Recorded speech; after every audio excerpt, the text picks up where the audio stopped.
Hello everyone, welcome to the Brain Bloom, where minds bloom with wisdom. I am Sumaya Rafiq, your lecturer for today's lesson. Today we are going to discuss about the chapter number 12, Persuasive Writing in Communication Skills. Here we discuss the three major contents of this chapter. The first one is writing persuasively, second one is applications, and the third one is letters of advice and direct request. Here you learn how to write effectively to persuade others and create compelling arguments. So now we are going to discuss the detail of this content. जैसा कि first one persuasive writing है तो हम देखते हैं कि what is persuasive writing. Actually ये persuasive writing जो है क्या और ये क्यों ज़रूरी है। Persuasive writing is a form of writing that aims to persuade the readers to adopt a particular opinion, belief और एक्शन। किसी भी शख्स को अपने पॉइंट ऑफ व्यू पे लेके आना, उसको परसुएड करना, एग्री करना रीडर को कि वो अडॉप्ट करे पर्टिकुलर ओपिनियन जो कि आप ओपिनियन रखते हैं, बिलीव और action.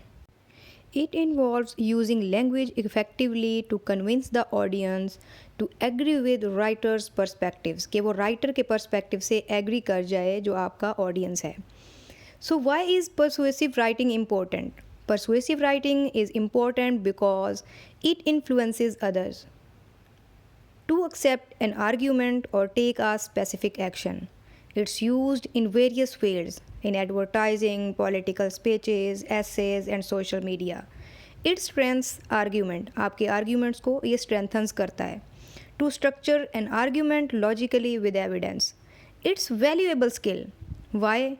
Because it impacts decisions in businesses, politics and everyday life. अब हम persuasive writing के basically वो tips या की पॉइंट्स देख लेते हैं जिनको यूज़ करने से हम परसुएसिव राइटिंग कर सकते हैं।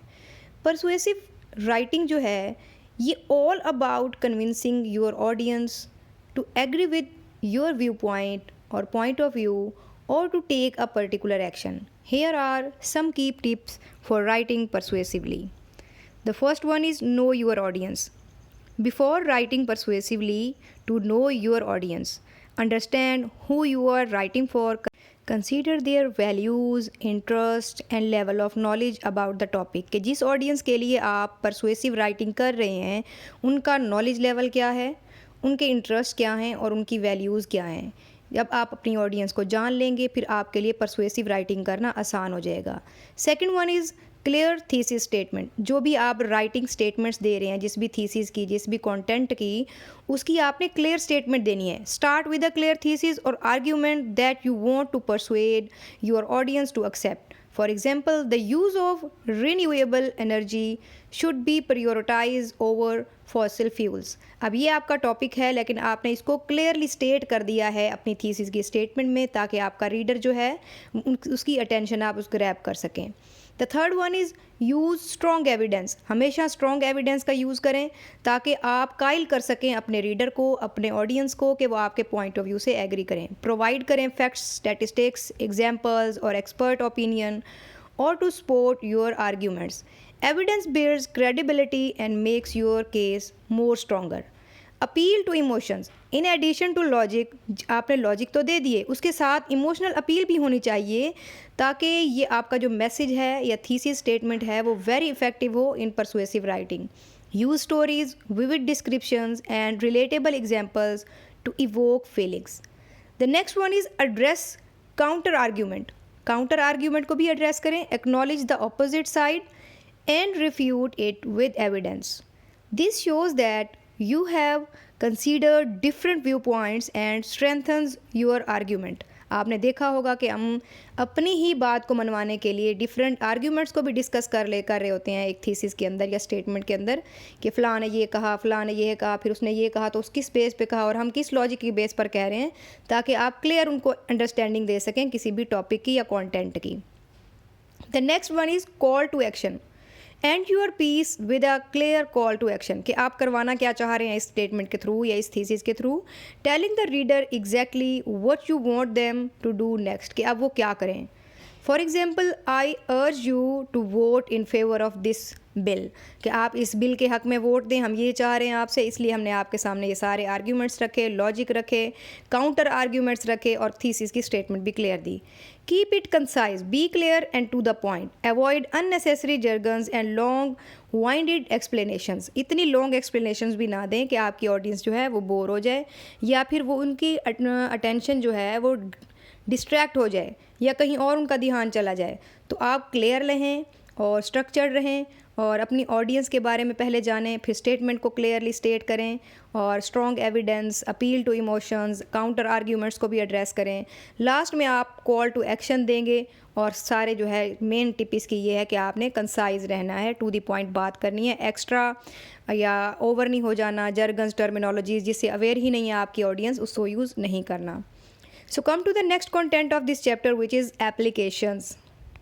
एप्लीकेशन के वर्ड से आप पहले भी अवेयर होंगे कि एप्लीकेशंस जो हैं वो क्या होती हैं। दरख्वास्त, किसी को दरख्वास्त करना, किसी चीज़ की गुजारिश करना, कुछ मनवाना। An application is a formal written request for something such as job, a school, a position.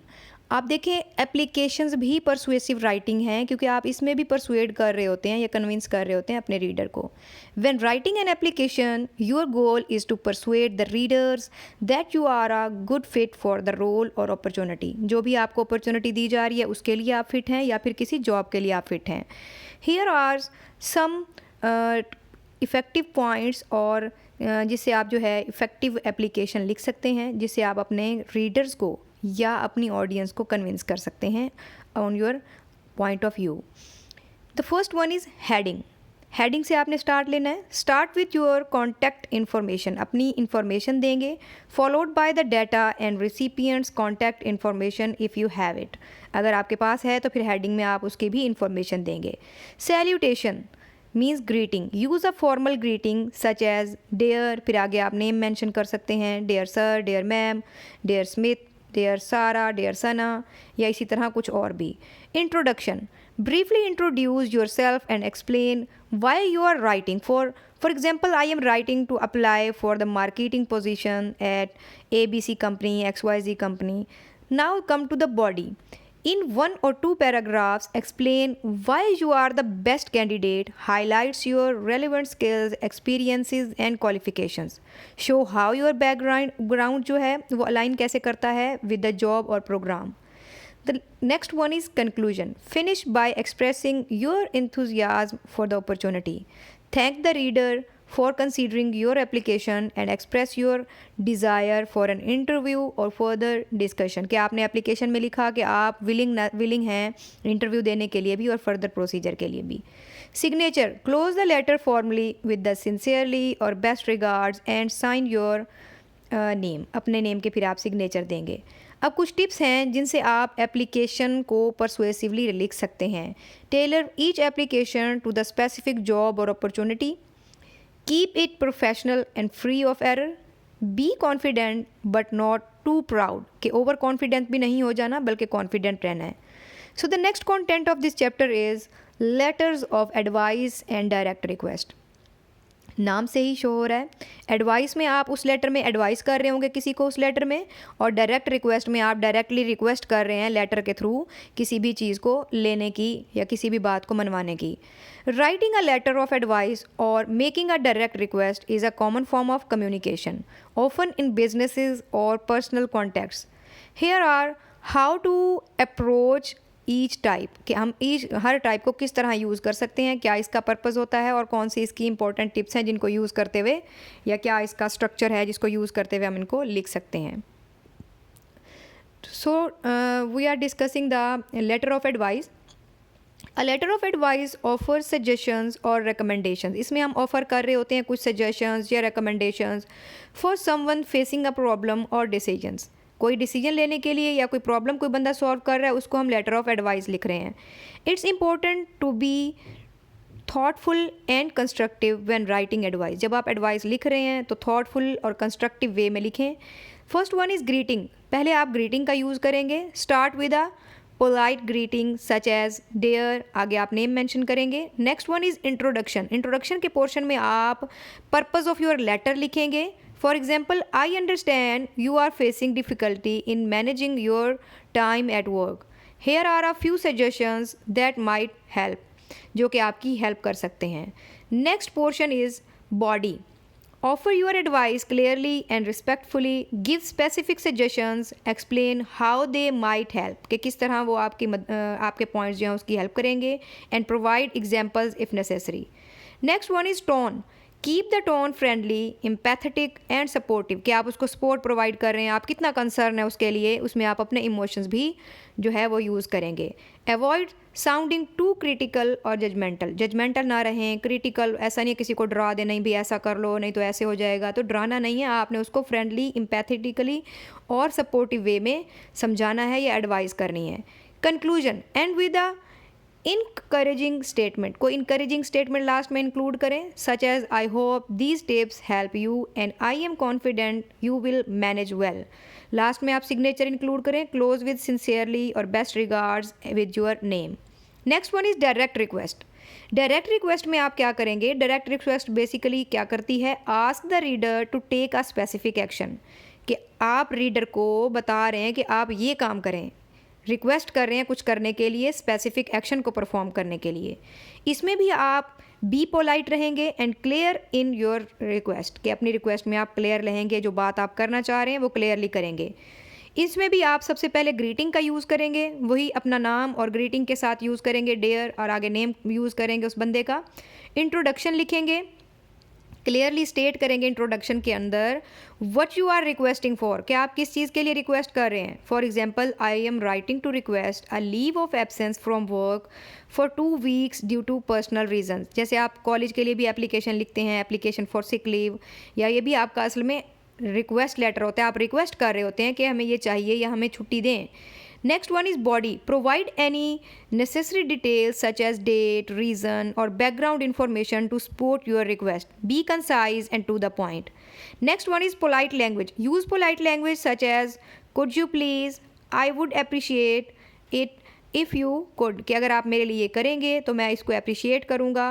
और could you please कि क्या आप ये इसके बारे में भी आप कह सकते हैं. अब देखिए, बॉडी में भी और पोलाइट लैंग्वेज आपने यूज़ करनी है ताकि आप रीडर को उस बात पर मना सकें कि वो आपकी रिक्वेस्ट को माने. Next one is conclusion. End by thanking the reader for considering your request. उसका थैंक्स करें कि उसने आपकी रिक्वेस्ट को कंसीडर किया.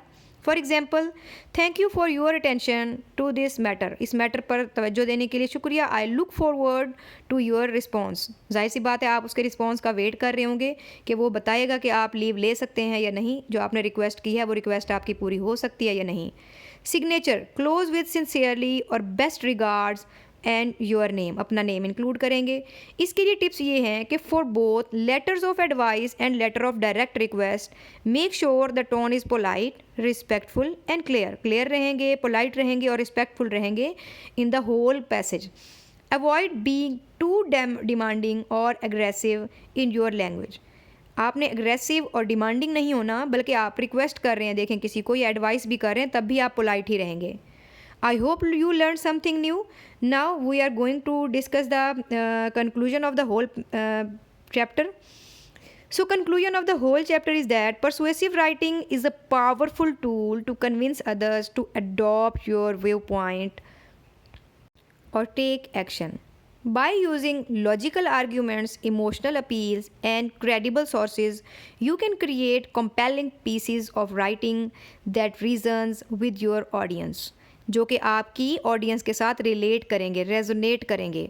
Always be mindful of common mistakes and ensure your arguments are well supported with evidence. Best इसके लिए option ये है कि आप लिखने के बाद प्रूफ रीड कर लें अपनी डायरेक्ट रिक्वेस्ट को या लेटर को, एप्लीकेशन को, ताकि आपकी कोई अगर गलतियां हैं तो आप उसको ठीक कर सकें, या प्रूफ रीडिंग खुद कर लें या किसी से करा लें. By mastering persuasive writing, creative effective application आप इफेक्टिवली क्रिएट कर सकते हैं. And crafting thoughtful letters of advice and request, you will improve your communication skills and be better equipped for personal and professional interactions. अब इसके लिए हल इसका क्या है कि अगर आप इस पर वाकई स्किल को सीखना चाह रहे हैं तो इसके लिए आपको प्रैक्टिकल टिप्स दी जा रही हैं, आपकी स्क्रीन पे शो हो रही हैं कि आपने इसको प्रैक्टिस करना है. परसुएसिव राइटिंग की प्रैक्टिकल एक्सरसाइज के लिए आप राइट करेंगे एक परसुएसिव लेटर, डिबेट करेंगे अ टॉपिक और पीयर रिव्यू कराएंगे आप अपने फ्रेंड से और आपके साथियों से आप उसको रिव्यू कराएंगे कि क्या आपने सही वर्क किया है, क्या वाकई आप परसुएड कर पा रहे हैं किसी को अपने लेटर के थ्रू या एप्लीकेशन के थ्रू। अगर आप वाकई कर पा रहे हैं तो फिर बेस्ट है, अगर कहीं पे कोई इम्प्रूवमेंट की ज़रूरत है तो फिर आप उस पर अगेन वर्क करेंगे और उसको इम्प्रूव करने की कोशिश करेंगे ताकि आप इसको प्रैक्टिकल लाइफ में यूज़ कर सकें, आप फ्यूचर में आपके लिए ये हेल्पफुल हो। तो इस चैप्टर को पढ़ने के बाद आपने ज़रूर इसकी प्रैक्टिस करनी है। So it's all for today's lecture. I hope you learned something interesting and new. So stay blessed, stay tuned for more exciting content or videos from this channel Brain Bloom, where minds bloom with wisdom. Goodbye.